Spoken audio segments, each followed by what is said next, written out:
안녕하세요. 부천나입니다. 오늘 설명드릴 주제는 10년 동안 2주택을 비과세로 가져갈 수 있는 방법에 대해서 설명드릴 텐데, 이거에 대해서 모르시는 분들도 많고 이걸 활용하면 정말 좋은 전략이 될 수 있기 때문에 한 번쯤 알아두시면 좋을 것 같아요. 영상 시작하기 전에 좋아요랑 구독 한번 부탁드릴게요. 자, 그럼 간단하게 이 1세대 1주택 비과세가 뭐냐면, 지금 다들 아시는 것처럼 9억까지는 양도소득세를 안 내는 거죠. 이게 양도차익이 9억이 아니라 매매가가 9억입니다. 그러니까 예를 들어서 3억에 취득을 한 뒤에 8억에 매도를 했다. 그럼 5억이 차익인 거죠. 이 5억이 비과세라는 말입니다. 왜냐? 9억 미친 거죠. 근데 예를 들어서 9억에 매수를 하고 15억에 팔면 6억이죠. 이게 9억 미치라고 비과세가 되는 게 아니라 9억이 넘기 때문에 이거는 과세가 됩니다. 그래서 이렇게 고가주택 같은 경우는 장특공을 노려야 되는 거고, 그래서 이렇게 간단하게 9억 이하의 집에 비과세를 받을 수 있다라고 보시면 되는 거고, 최근에는 이거를 12억으로 올리려고 하고 있죠. 그러면 한 세대 한 주택 비과세의 기본 조건을 한번 보시면, 종전의 주택을 취득한 날부터 1년 이상이 지난 후 신규 주택을 취득하고, 신규 주택을 취득한 이후부터 3년 안에 종전 주택을 팔면 비과세가 된다는데, 자, 이거는 비조정일 때 얘기고, 이것도 조정지역이랑 시기별로 나뉘는데, 이것도 뒤에 잠깐 설명드릴게요. 근데 중요한 거는 지금 여기 규정상으로만 봤을 때는 어쨌든 내가 A주택을 취득하고 1년 뒤에 B주택을 취득한 이후에 이제 여기가 비조정일 때 3년 안에 이제 A주택을 매도를 하게 되면 이제 A주택도 비과세고, 나중에 이 B주택도 2년 동안 보유를 하게 되면 비과세인 거죠. 어떻게 보면 이 규정대로라면 이 3년 동안 밖에 두 채 비과세를 받지 못해요. 근데 아까 전에 제가 썸네일에 한 10년이라고 적었잖아요. 그게 어떻게 가능하냐면, 설명드리기 전에 이거 잠깐 한번 짚고 넘어가면, 여기 보이시는 보유기간이랑 거주기간의 제한을 받지 않는 경우 중에 6번이 있는데, 6번을 보시면 조정대상 지역 공고가 있는 날 이전에 매매계약을 체결하고 계약금을 지급한 사실이 있으면 1세대 1주택 비과세를 받기 위해서 거주를 안 해도 됩니다. 그러니까 예를 들어서 지금 내가 사는 지역의 조정지역이 9월 13일에 지정됐다고 가정할게요. 이 상태에서 만약 내가 이 지역의 주택을 9월 12일에 매매 계약을 체결을 했다면 2년 동안 거주를 안 해도 되는 거고 그냥 보유만 하면 되는 거죠. 분양권도 똑같습니다. 여러분들 잘못 알고 계시는 게, 이 분양권 같은 경우는 이 당첨일이 아니라 당첨되고 나서 매매 계약하는 날이 있잖아요. 이 매매 계약하는 날이 9월 13일 이전이면 바로 2년 동안 거주를 하지 않아도 되는 거죠. 그래서 이 부분도 알고 넘어가시면 좋습니다. 자, 그 다음 제가 본격적으로 말씀드리려는 내용은 뭐냐면 바로 이 1세대 1주택 특례법인데, 이 특례법은 원래 뭐냐면 재개발이랑 재건축에 적용되는 이 입주권에 대한 특례법입니다. 그래서 여러분들이 이 특례법을 잘 알고 계시면 요즘 재개발이랑 재건축 인기가 엄청 많죠. 그래서 재개발, 재건축을 투자하는데 정말 전략적으로 할 수 있다라는 거를 미리 말씀드리고, 여기에 변경된 게 뭐냐면 여기 보시는 것처럼 1월 1일부터 분양권도 적용을 하게 됩니다. 그러면 제가 지금부터 이 내용에 대해서 분양권이랑 이 입주권에 따라서 어떻게 전략을 가져가야 될지 말씀드릴게요. 자, 첫 번째 분양권 같은 경우는 여기 개정안에 뭐라고 적혀있냐면 분양권이 1번이랑 2번에 적용을 하게 된다고 적혀있죠. 근데 이게 1월 1일부터 기준이기 때문에, 그럼 이전에 분양권을 갖고 있던 분들은 어떻게 되냐라고 한번 보시면, 만약 분양권은 2018년 9월 13일 이전, 그러니까 아까 전에 보여드린 그 매매 계약일입니다. 당첨일이 아니에요. 매매 계약일이 9월 13일 이전에 취득을 했다면 이 분양권이 완공되고 나서 3년 안에 A주택, 그러니까 기존 주택을 팔면 비과세인 거죠. 그 다음 9년 12월 16일 14일부터 16일까지인 거죠. 그 안에 취득한 경우는 이제 분양권이 완공되고 나서 A주택을 2년 안에 팔면 되고, 그 다음에 2021년 1월 1일 이전에는 완공하고 1년 안에 매도를 해야 됩니다.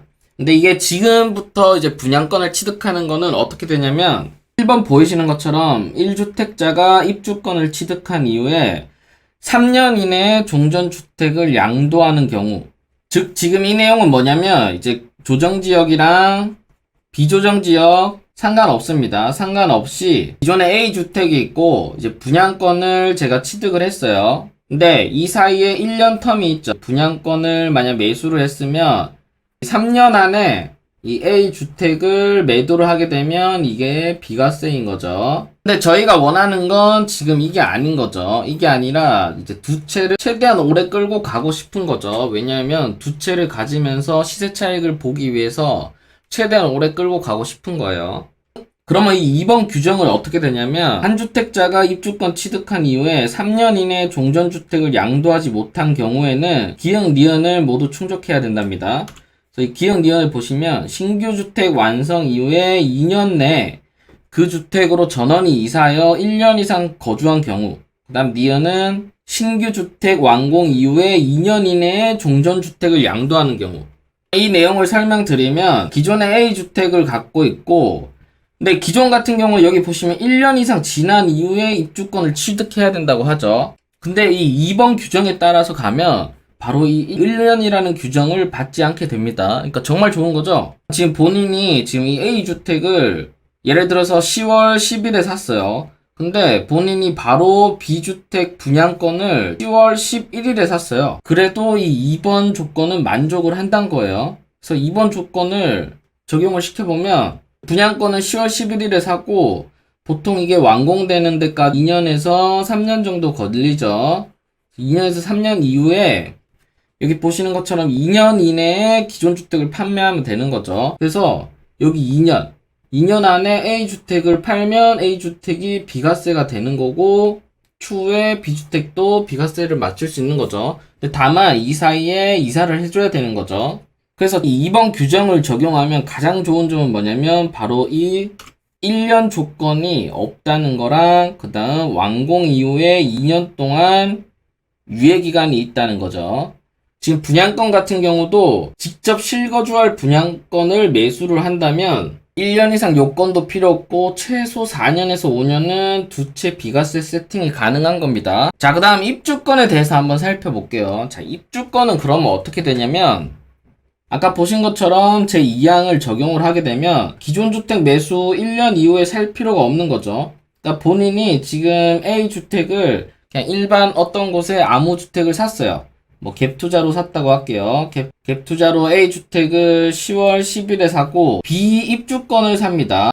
10월 11일에 이제 입주권인 거죠. 입주권을 사게 되면 나중에 이게 완공되고 나서 2년 안에 팔면 되는데 자, 여러분들 이 입주권이 어떤 거냐면 재개발 재건축에서는 이 관리 처분 인가를 받은 이후에는 입주권이라고 그럽니다. 그렇기 때문에 최소 관리 처분 인가 이후에 있는 입주권을 바로 그 다음날 매수를 하면 이 입주권이 완공될 때까지 얼마나 걸리냐면 자, 관리 처분 인가가 나고 그 다음 뭘 하냐면 2주 철거를 하겠죠. 2주 철거를 하고 그 다음에 일반 분양을 한 다음에 이제 착공 그 다음 완공인데 자, 관리 처분 인가가 나고 바로 2주 철거를 한다고 해도 이게 보통 최소 2년에서 3년은 걸립니다. 그 다음 착공을 한다고 하고 완공을 하면 보통 짓는 기간이 2년에서 3년 정도 걸리는 거죠. 그래서 자, 입주권이 완공되려면 최소 5년에서 6년이 걸려요. 근데 아까 보신 것처럼 완공되고 나서 2년이죠. 플러스 2년이기 때문에 최소 8년 동안은 두 채 비과세가 가능한 전략입니다. 그래서 이거는 정말 꼭 알아두시면 좋아요. 최소 8년이기 때문에 이 8년이 길어지면 뭐 10년 그 이상으로 갈 수도 있는 거죠.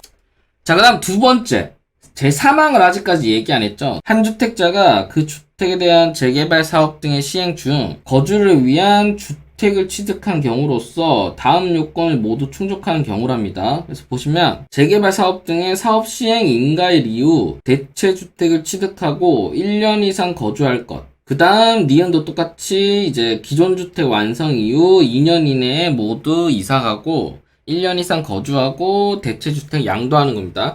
그래서 이거를 정리를 하면 재개발 사업지에서 집을 한 채 있다면 그러니까 한마디로 재개발 사업지에 집을 한 채 구매를 한 거죠.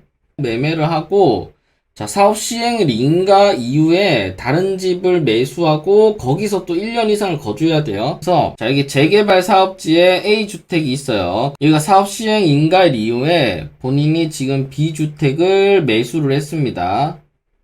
매수를 하고 지금 이 집에서 1년 동안 살아야 되는 거죠. 그 다음에 이 A가 완공이 되고 2년 안에 B주택을 매도하게 되면 이 B주택이 비과세가 된다는 거죠.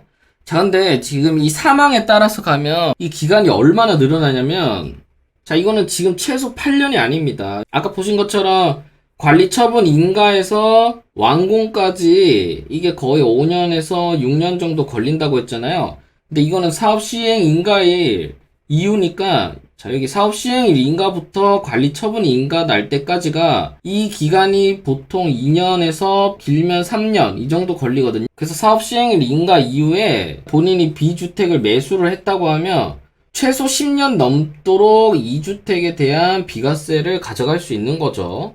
그래서 지금 이 사망주택, 그래서 이 사망에 따라서 주택을 투자하는 것도 상당히 좋은 방법입니다. 그래서 단순하게 지금 이 2항과 3항의 차이를 보시면, 자, 이 2항은 뭐죠? 처음 이 A주택이 재개발, 재건축 사업 단지가 아닌 일반 매물인 거고, 자, 이 제3항 같은 경우는 재개발, 재건축 단지인 거죠. 그래서 여러분들이 첫 주택을 어떤 거를 선택하냐에 따라서 여러분들이 둘 다 전략을 가져가실 수 있는 상당히 좋은 특례법입니다. 자, 그래서 결론을 말씀드리면, 자, 분양권 같은 경우는 기존 집이 있는 상태에서 직접 실거주할 분양권을 매수를 한다면 이제 1년 이상도 필요 없고, 한마디로 A주택을 오늘 사고 B 분양권을 내일 사는 거예요. B 분양권에 1년 이상 살 수 있다 그러면 최소 4년에서 5년 동안은 이 비과세 세팅이 가능한 겁니다. 입주권 같은 경우는 이제 제2항에 따라서 기존 주택 매수 후 바로 B주택